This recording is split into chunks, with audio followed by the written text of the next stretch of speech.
Hey Quilty friends, welcome to the July Gnome of the Month. This month we're doing a pre-recorded video so that I can spend some time with my family. So I hope you will enjoy this lesson on reverse applique. All right, let's get started.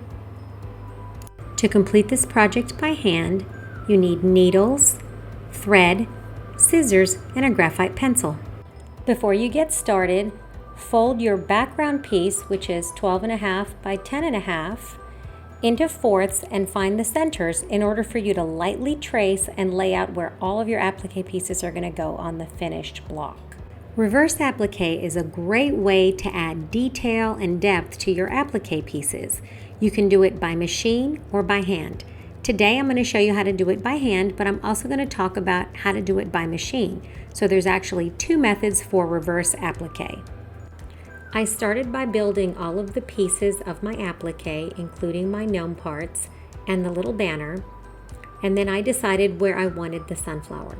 Since the stem was so skinny, I thought reverse applique would be the perfect way to do the stem on the sunflower. So that's what I'm going to demonstrate today, is how to use reverse applique, do it by hand, to get a nice smooth stem and leaf for the sunflower. First, I located the stem and then I traced it with a mechanical pencil using a very light touch. Next, I used my sharp applique scissors to make a slit along the length of the drawn line. I checked my cut line to make sure it was smooth, and then I found fabric that I'm going to be using for the stem and leaves. My strip of fabric wasn't quite big enough, so I took two strips, stitched them together, and I'm ready to begin my reverse applique process. Some people like to baste the fabric together at this point, but I find that just using pins, either regular size or small applique pins, works just fine. After cutting the slit for the stem, I drew the leaves and cut out the excess fabric in the center of the leaves, making sure to leave at least 1/4 of an inch of fabric all the way around the drawn line. That drawn line is going to be my stitching line.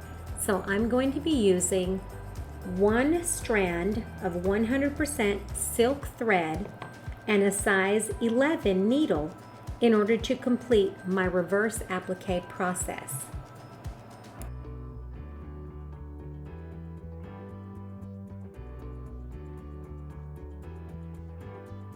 Using a single strand of silk thread, I make a quilter's knot and I start at the bottom of the stem. I fold back the top layer of fabric, which is ivory, about 1/16 of an inch at the bottom, and then I bring the needle through the green fabric, then the ivory fabric, right at the point where the fabric folds and meets the green fabric. I continue using my needle to push back the ivory fabric and take little tiny stitches along the length of the stem. Sometimes I use a little bit of help from either a toothpick or my bodkin to push that fabric back, and then I finger crease it to get a nice little smooth edge for me to continue sewing. Continue pushing the fabric under and creasing with your finger before taking a few small stitches. Also make small snips along the length of the stem as you move along to help turn the little sections a whole lot easier.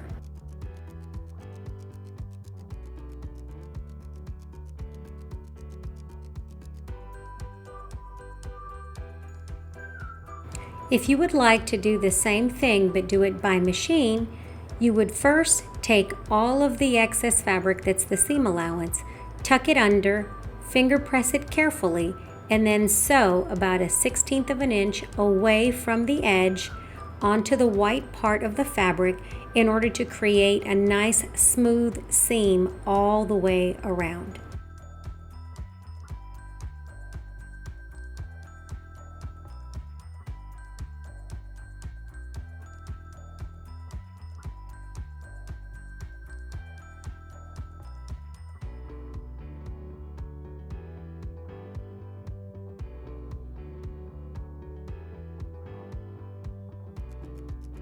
Again, if working by hand or by machine, it's important to work in small sections, using your sharp applique scissors to make little snips and push the excess seam allowance underneath the white and in between the white and the green fabric.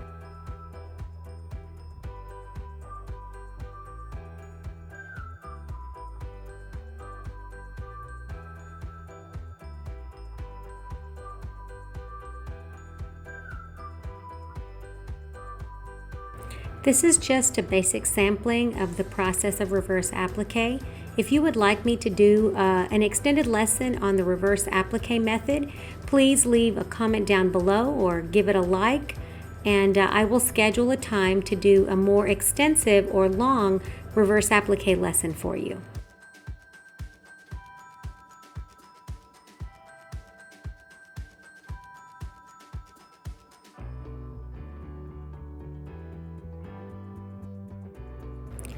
The last and final step in reverse applique is to remove any excess fabric from the back by trimming it.